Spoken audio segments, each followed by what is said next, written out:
Hello everybody, welcome to part 7 of the Star Wars Legends Chronological Review Series. Today we will be covering a collection of writings and plays collectively known as the Despotica that tell the story of the ancient galactic warlord Zim the Despot. Most of the articles we're covering today were once provided under the StarWars.com Hyperspace Club membership, which provided exclusive access to materials such as these, but are now all available for free online. So let's go ahead, jump straight into it. The passages we are covering today begin with an article titled Zim and the Tion Cluster, the Tion Cluster being the portion of the galaxy that Zim is said to have lived and conquered. This article makes it clear that although Zim means many different things to many different cultures, and although he is widely remembered as one of the worst despots in galactic history, people across the galaxy are still obsessed with his story to this day. Because of this, as well as how long ago Zim lived, much of what modern galactic historians know about Zim is largely shaped by the different cultural interpretations of him through works such as the Despotica. This article is here to outline the most widely accepted view of Zim's life. Zim the Despot was the son of Zer the Eighth of the planet Argai in the Tion Cluster,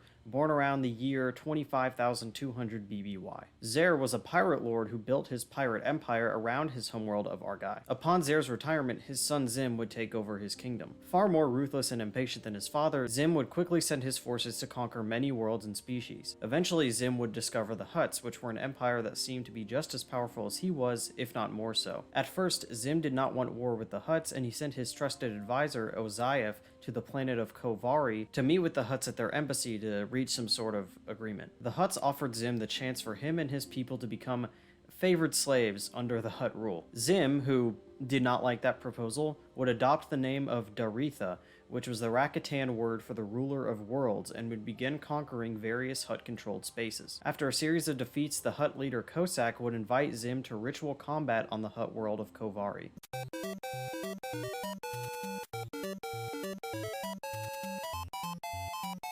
After Zim lost this ritual combat, the Hutts required Zim to withdraw his forces from all Hutt-controlled spaces, but Zim would just rebuild his forces and double back, where he would engage in ritual combat a second time, where he would also lose a second time. Against the advice of his warlords, Zim would refuse to surrender and basically spent the rest of his money on new ships and new droid armies to try and conquer the Hutts once again. Now on the brink of all-out war, Kosak the Hutt would challenge Zim to ritual combat a third time, with the conditions that if Zim won, he could take the Hutt homeworld of Kovari, but if he lost, he would have to renounce all claims to all of his territory in the Kiirium reaches. Agreeing to these terms, Zim would once again make his way to the Hutt homeworld of Kovari, where even though he had a huge amount of ships and droids, he would lose spectacularly once again.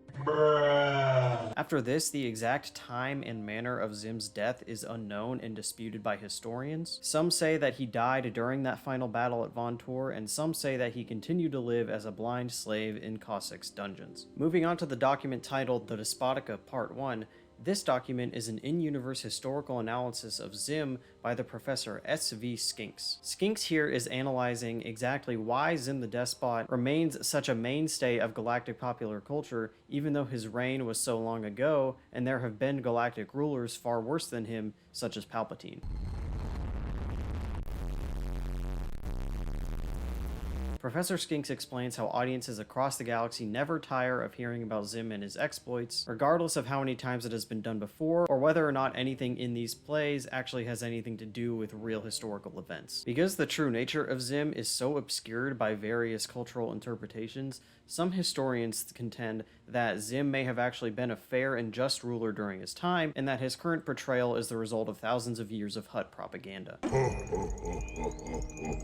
The professor ends this document with a contemplation that perhaps Zim realized that only through fiction could he achieve the immortality that he so desired. The next document, titled The Despotica Part 2, contains excerpts of one of the many plays entitled The Despotica that detail the events of Zim's life. Written by the playwright Lechusis sometime around Zim's life and death, it is thought that it's possible that this play was actually commissioned by Zim himself. That being said, because this version of the Despotica in this portrayal of Zim is much more dark, it is thought that this version of the Despotica could have been influenced by the Hutts in some way.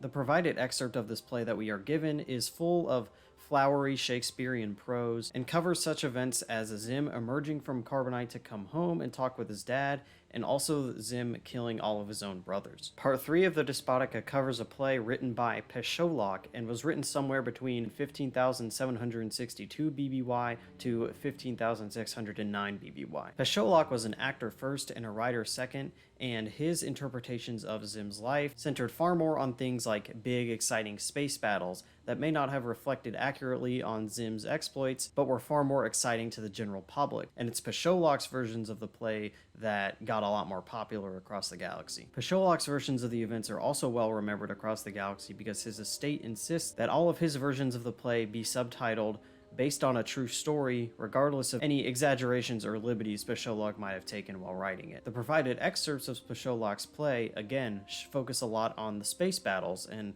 a lot of action instead of any kind of flowery prose, and we also actually get to see some storyboard stills from this play. The third play we are given an excerpt of in Part 4 is titled Evocar, and was written sometime between 920 to 671 BBY. This play was actually commissioned by Kosek the Younger, who might have been a descendant of the original Kosek the Hutt who fought against Zim. It was written over many years by Darius Pei, a blind runt of a Hutt who had a rare penchant for storytelling instead of violence. Will you cut that out? When the play was completed, Kosek the Younger was furious because the play portrayed the original Kosek as kind of stupid and bumbling and incompetent, while it portrayed Zim as kind of an underdog hero. Although Kosek the Younger tried to erase any and all trace of this play, Darius Pei's scribe managed to preserve an older copy and spread it throughout the galaxy. This play actually inspired many of the Hutt slave species to rebel against the Hutts, and was even used by the Rebel Alliance to support their cause in Hutt space. In modern galactic times, Darius Pei is now known as the Good Hutt, because he is the first ever recorded Hutt to write some kind of work that confronts the evils of their own society. The excerpts we get from the play itself follow Zim from a sympathetic point of view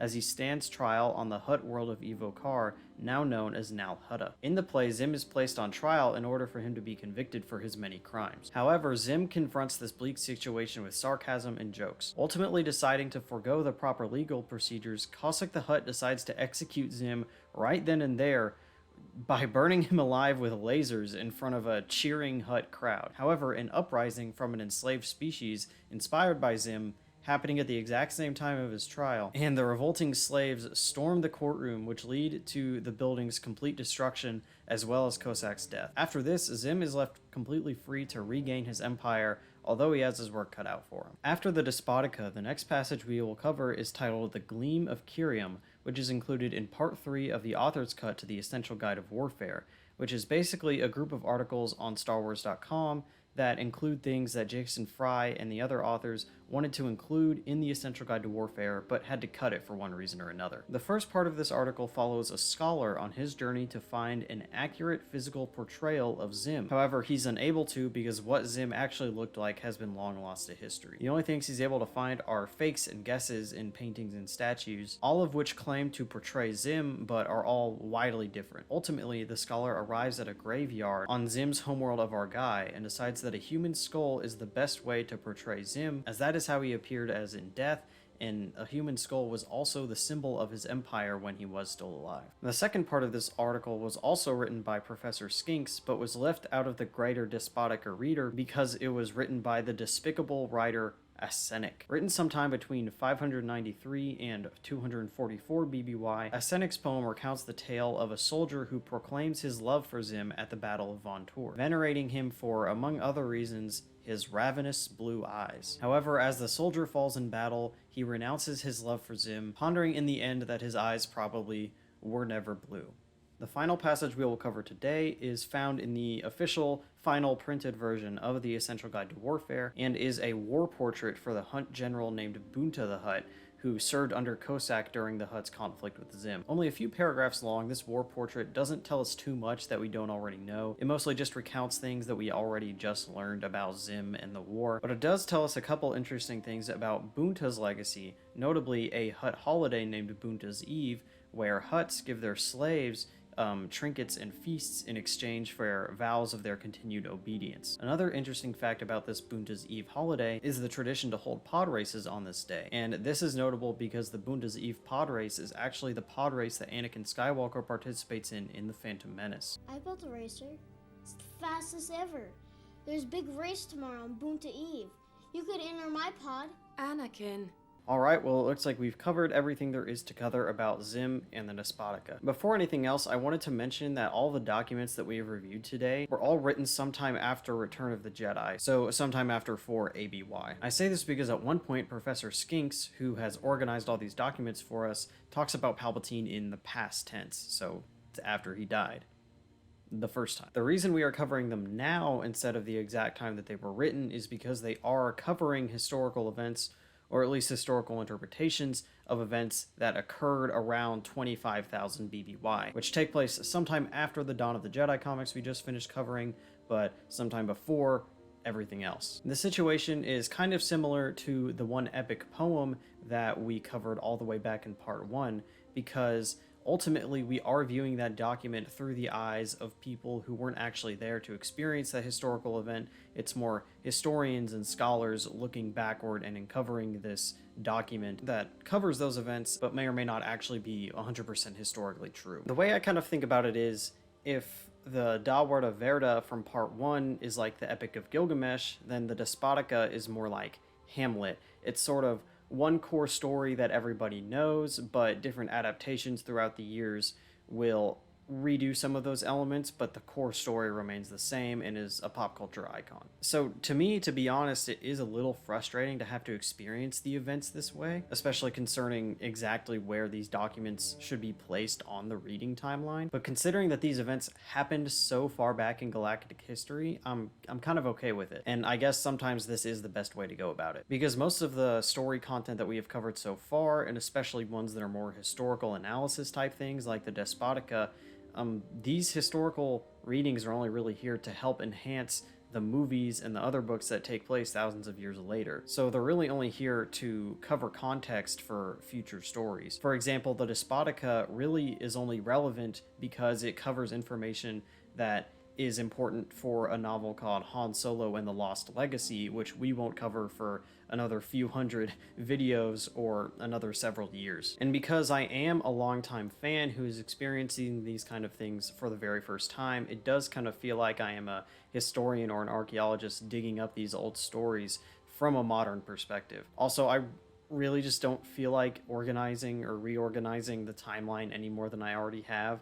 I have over 3,000 stories, comics, video games, novels, films, all in a row that I spent months constructing this huge Google Slides document just to get everything straight, and I don't feel like messing up that anymore. Plus, all the Despotica stuff is just, it's all relevant. It's better to cover it in one video, so anyway, I'll move on. So yeah, overall, I think that all of these materials that concern Zim the Despot were pretty interesting. It was really fun to discover some of this content in a different way, in more of a historical analysis way. They probably would be a little more interesting to me if I'd already read Han Solo and the Lost Legacy, but that's just not how we do stuff around here, is it? I think it's a really fascinating perspective to uncover these historical events basically from the perspective of people and their works whose job it isn't to construct an accurate retelling. It's to construct a loose retelling with various different influences from culture and your own bias, and it is interesting to have all these different versions of the story,